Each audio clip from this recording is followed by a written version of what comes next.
This is Goku-san DBZ, and welcome back. And this is a new special best to worst list. This is a best to worst list for one of my personal all-time favorite directors. And this is partially because he has a new movie coming out next year. And I thought we'd start off first honorable mentions, but this is the best to worst list for me personally for M. Night Shyamalan. Yes, he's one of my favorite directors of all time. Controversial opinion, but whatever. Honorable mentions movies he produced slash executive producer on, but did not direct. First up, honorable mentions. She's All That, released in 1999, romantic comedy. Then we have Stuart Little, which was a family film, which was a CG mouse adopted by a regular human family. Interesting, I know. And the voice work for Stuart Little was done by Michael J. Fox, and which of course probably best well known for doing movies like Back to the Future. Also, of course, was involved in a comedy show from the 90s called Spin City. And the last honorable mention was a suspense horror movie, which I actually kind of liked, but you could see some of the basic tropes from Shyamalan on this film, and that is 2010 film Devil. First, coming at number 12, in my opinion, the worst hands down film M. Night Shyamalan has ever done, and that is released in 2008, and in my opinion, may be the worst performance from actually an okay, decent actor. That being, of course, Mark Wahlberg. And that movie, in my opinion, the worst movie from the M. Night Shyamalan is The Happening. Where basically the winter, whatever, nature was killing off humans and stuff. It's a really out there, really wacky film. If you don't believe me how weird and odd it is, just watch The Happening, though I really recommend don't. Or if you want your entertained time, just watch Nostalgia Critics review for The Happening.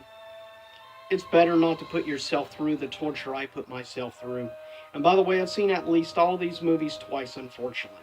That way I could get an overall better opinion about the film and let it marinate in my mind better to get a better overall view on the film. And I recommend that for people that are going to review movies and stuff. You want to know what you're talking about, it's best to at least watch it twice, even if it's torture. That way you can give an overall better perspective on the film. Coming at number 11, it's been kind of neck and neck between The Happening and this film being the worst. But at least this film had some okay CG work in it. I can't say the same for The Happening. Coming in number 11 of the 12 films, released in 2012, one of, I think, maybe the worst or one of the absolute worst films ever involving Will Smith. And that is After Earth. Hands down, is a horrible, horrible movie. And Jan Smith can't act his way out of a wet paper bag. Coming in at number 10, most people would probably have this as their worst in their opinion, but I feel these other two movies are worse than this. Though it's still not a good movie, it has some of the worst child actors I have actually ever seen in a film. And that's not a good thing, but I don't have the fanboy type mentality on this property.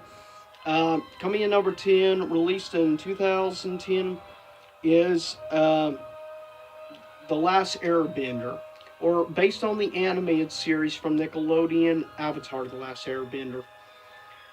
But yeah, as I said, I don't have that fan type mentality with the film. That's because I've never seen the Nickelodeon show, though I've heard very positive perspectives on that show.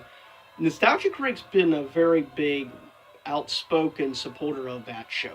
Eventually, someday, I hope to actually watch it, but I'm backlog on a lot of stuff right now to watch and go through movie, TV show wise, as well as video games. Uh, but yeah, coming in, as I said, 10 is The Last Airbender. Next film we have, released in 2006.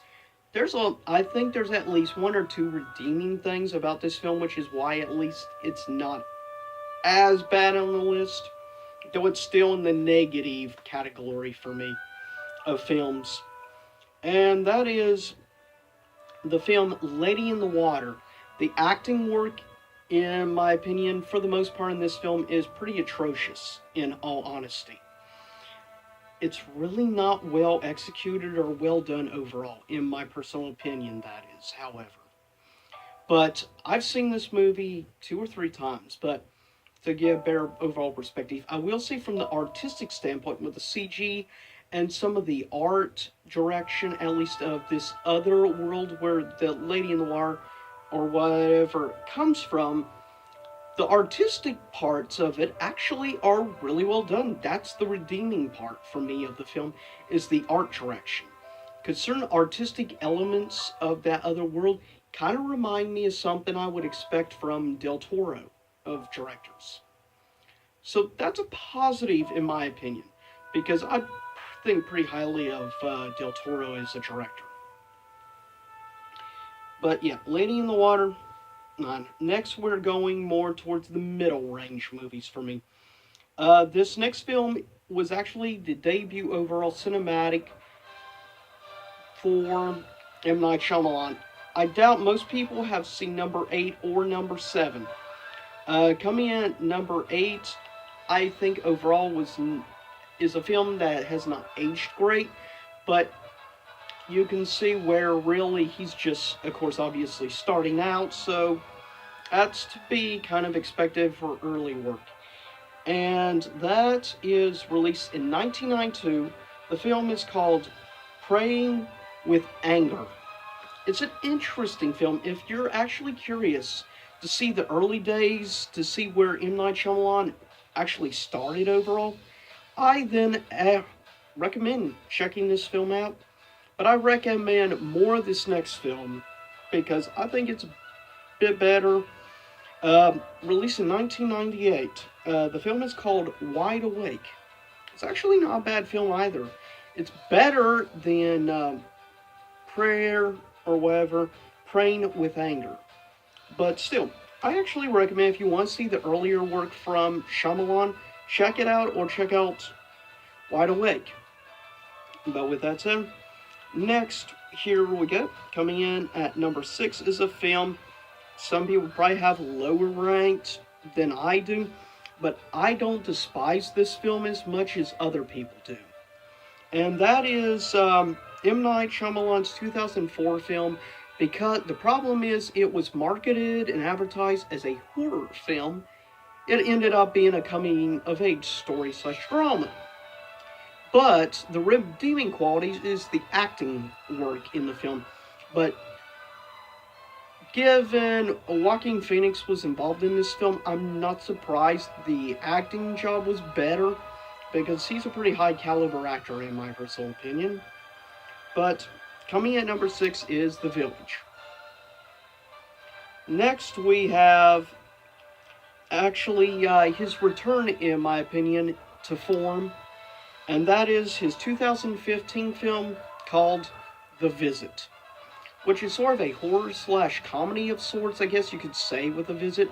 It's actually a really good film, in all honesty, and I highly recommend you check this movie out. If you've not had a chance to check this out, you can definitely tell this is, in my opinion, the return of M. Night Shyamalan as a good, if not great, director again. And that makes me happy. And that's one of the reasons I really like this film. It was just nice after so many years getting to see the return to form of M. Night Shyamalan, because I've been one of his big backers for years. Even when he was doing the really bad films, I didn't jump on board the hate bandwagon a lot of people were doing. I chose to just have hope that he would return, and this film showed to me he's finally back. Coming in at number 4 is a film some people would probably have a lot of, probably top 2 slots, but number 4 for me, and that is his 2000 film, Unbreakable. which, I mean, I really like this film. It only just recently, about a year and a half ago, was dethroned from the number 3 slot. But you'll find out that movie next.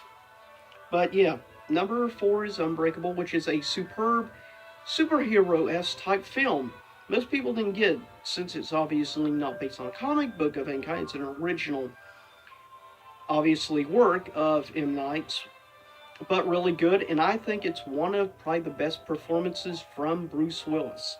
I would have to rank, honestly, this film, it may be my top 3 favorite Bruce Willis films, along with 2 other works I think are maybe better. That being the original Die Hard and The Fifth Element. But coming at number 3 is a film I actually have right beside me.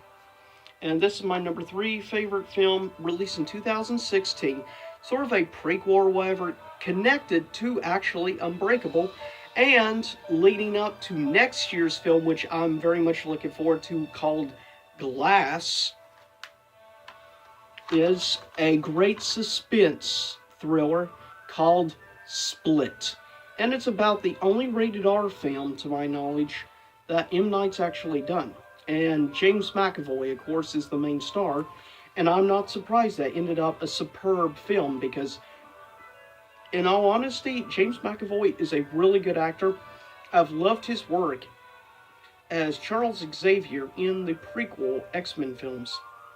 I think he did an excellent job at that part, and I'm just glad to see him coming back in the next film, in Glass, alongside Bruce Willis and, of course, Samuel L. Jackson as Mr.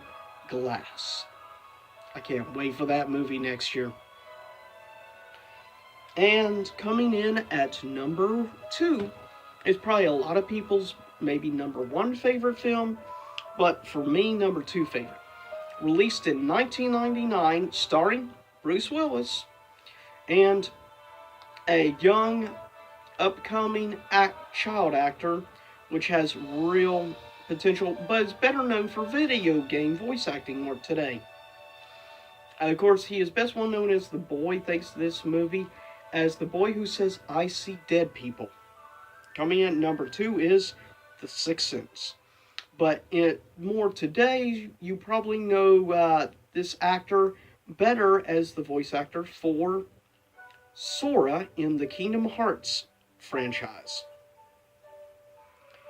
But coming in at number 1, released in 2002, starring Joaquin Phoenix in probably my second favorite Joaquin Phoenix film, and starring one of my probably top 10 favorite actors of all time, and this is probably my number 2 or number 3 favorite film involving him, maybe 3, and that is Mel Gibson.